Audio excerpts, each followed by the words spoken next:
What if I told you that one ruined birthday party turned into the most satisfying revenge story you'll ever hear? Buckle up, because this tale of family betrayal and ice-cold payback will leave you questioning everything you thought you knew about forgiveness. Picture this: you're planning your child's 7th birthday party. You've worked overtime to afford the community center rental. You've stayed up until 3 a.m. crafting the perfect Minecraft-themed cake, complete with hand-mold green fondant and tiny sugar blocks. Your little one has been counting down the days, talking about nothing but his special day. Then your sister walks in and destroys everything with one cruel joke. Let me paint you the full picture of what happened that day, and how it led to the most calculated revenge I've ever witnessed. So there I was, watching my son bounce around the small party room we'd rented. His eyes were practically glowing with excitement. For months, all he could talk about was Minecraft and his upcoming birthday. I'd poured my heart into that cake, and honestly, I was pretty proud of how it turned out. But then she arrived. My sister Nicole strutted in 45 minutes late, wearing those ridiculous oversized designer sunglasses indoors like she was some kind of celebrity. In her hands, a pristine white box from the most expensive bakery in town. "I brought a real cake," she announced, setting her box right next to mine with this smug little smirk. Didn't want poor Jace eating that homemade thing. And my parents, they actually laughed. Mom raised her glass of cheap wine and said, "Well, Nicole's always been the creative one. Yours looks so domestic." I should have shut it down right there. I should have grabbed my son and walked out. But Jace was so excited, thinking his aunt was being generous. He rushed over when she opened that box, his little face full of wonder. At first glance, it looked legit. Blue frosting, plastic candles, the works. But when Nicole sliced into it and handed him a piece, something hit me like a freight train. The smell. Dog food. Actual canned dog food mixed into the layers between frosting and dry chocolate cake. My 7-year-old son took a bite, and the room erupted in laughter. Not from his friends, mind you. They looked horrified. It was my parents, my sister, and her 2 friends who followed her around like lost puppies. And my father. He was filming the whole thing. Jace spit it out and started crying. His little face crumpled in confusion and shame as the adults in his life laughed at his humiliation. "It's just a joke," Nicole said, waving her hand dismissively. "Kids need to toughen up. You always baby him," Mom scolded me. "He'll grow up soft if you don't stop." I carried my sobbing son out of that room. He clung to me with frosting smeared on his chin and shirt. I didn't even get to sing him happy birthday. And not a single family member followed us out. They stayed. They ate Nicole's disgusting cake. They continued the party like my child was disposable. That night, as Jace slept curled up against me, I stared at the ceiling with my jaw clenched so tight it hurt. They had humiliated my child. And they laughed. Now, I didn't want revenge at first. I wanted peace. A clean break from the toxicity. But then I found something that changed everything. 2 weeks later, I discovered a folder Nicole had accidentally left in my car when I gave her a ride to the spa. Inside was a signed contract for a $60,000 business loan. But here's the kicker, she'd used my identity to get it. Forged my signature, created fake pay stubs, even set up a fake LLC in my name.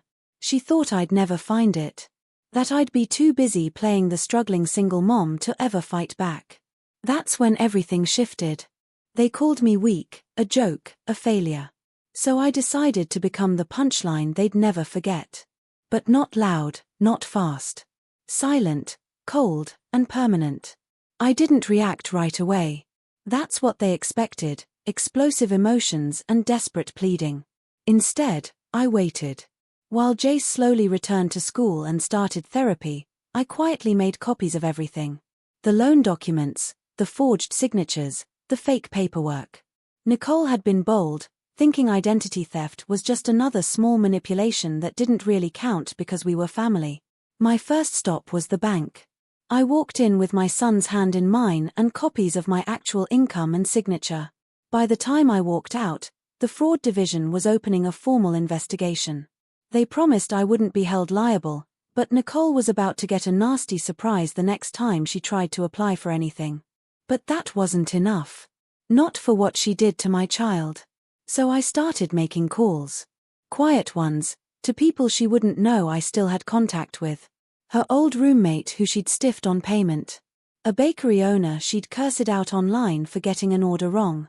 Her ex-boyfriend, the one she'd convinced the family was abusive, but in reality, she'd just drained his savings and left him during chemotherapy. One by one, I pieced together what I needed. Then came the perfect opportunity. Nicole's fiancé Eric was planning a lavish engagement brunch to impress his family. His parents were old money, the kind who wore cufflinks and called everyone dear through clenched teeth. Nicole had spent months crafting a persona around them, presenting herself as a poised professional entrepreneur with a thriving consultancy and spotless family ties. So I sent her an anonymous gift box. Inside was a framed photo, a screenshot from the party showing my son crying with frosting on his shirt and Nicole's face mid-laugh with a forkful of dog food cake. No note, just the picture. She panicked. I know because she called me 4 times in 1 hour. I didn't pick up. She messaged me, "You're sick. How dare you ruin my life?" But I wasn't done yet. Eric's parents. I'd already met them a week prior at a charity auction. Small world, right? I introduced myself as Nicole's sister, told them I couldn't wait to welcome them to the family. Then I casually slipped them a flyer that looked like a menu but was actually a list of every business Nicole had scammed, printed Better Business Bureau complaints, and just for flair, an image of the loan paperwork she'd forged in my name. That brunch got cancelled. Nicole didn't know until she showed up in a $900 dress with no one to greet her. She called Mom in hysterics. Guess who Mom blamed? Me. "You ruined her future," Mom screamed. She had a chance with a real family. I let her scream. I let her call me every name under the sun. Then I said one sentence, "You laughed when my son cried." Silence. And then I hung up. But it still wasn't enough. Because Jace still had nightmares. He'd stopped trusting birthday parties altogether. So I did one more thing. I found the bakery Nicole hated because the owner, an older woman named Miss Helen, had once refused to remake a cake for free after Nicole changed her mind. Nicole had posted a review calling the place filthy. I showed Helen the clip of Jace's ruined birthday. She didn't say much, but her eyes filled with tears. The next weekend, we threw Jace's secret party. Just me, him, and people who actually loved him. Miss Helen closed her shop for the day, decorated it with Minecraft colors, and baked the most magical cake I'd ever seen. And the best part? Jace smiled. A real, full smile. No dog food, no humiliation, no family members turning him into a joke. Just love. But revenge has a funny way of wrapping itself in silence. Nicole never went to jail, but the fraud caught up with her. The bank froze her accounts. Her fiancé broke off the engagement and left town. Her reputation was destroyed. And my parents? They begged me to reconsider when Nicole moved back in with them. I said nothing. Not because I forgave them, but because silence after all that noise was the loudest punishment I could give. 3 months passed quietly, peacefully. I didn't invite my parents over. I didn't return calls. I didn't even bother blocking them anymore. They were shouting into a void, and I had made peace with it. But Nicole wasn't finished. When she thought she'd lost everything, she found one more pathetic card to play. She tried to sue me, not for defamation, but for emotional sabotage, claiming I ruined her relationship and caused her mental distress.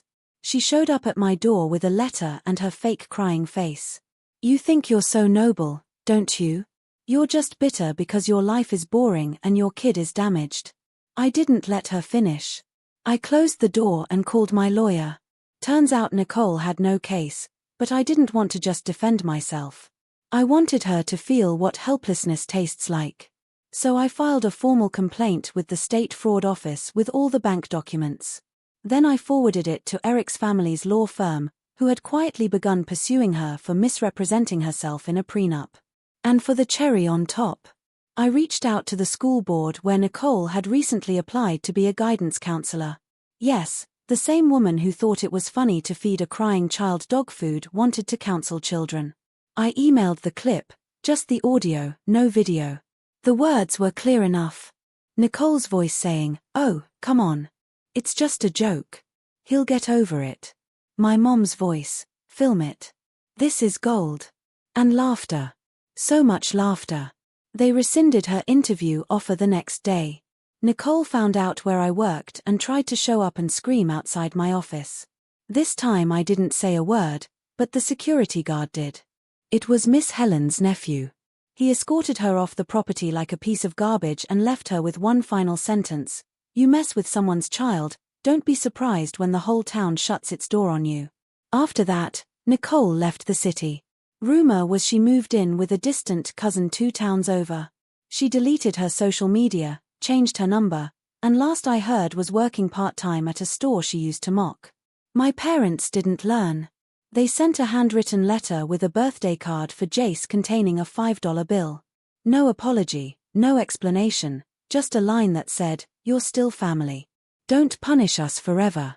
I let Jace tear it up. He didn't even ask who it was from. He just smiled and said, "Do we still get pizza today?" And I smiled back and said, "With extra cheese," because that was the real victory. Not the revenge, not the silence, but the peace. Peace that came from knowing I didn't have to explain, defend, or expose anymore. Nicole destroyed herself. My parents buried their own relationship with my son and me. And I baked my own cake with real frosting and a future no one could steal. Sometimes the best revenge isn't getting even. It's getting free. And sometimes, protecting your child means showing them that some battles are worth fighting, even when the enemy is your own family. So there you have it. The story of how one ruined birthday party led to the most satisfying revenge I've ever witnessed. What would you have done in this situation? Drop a comment below and let me know. And if you enjoyed this story of justice served cold, hit that like button and subscribe for more incredible tales of people who refuse to be walked on. Trust me, you won't want to miss what's coming next.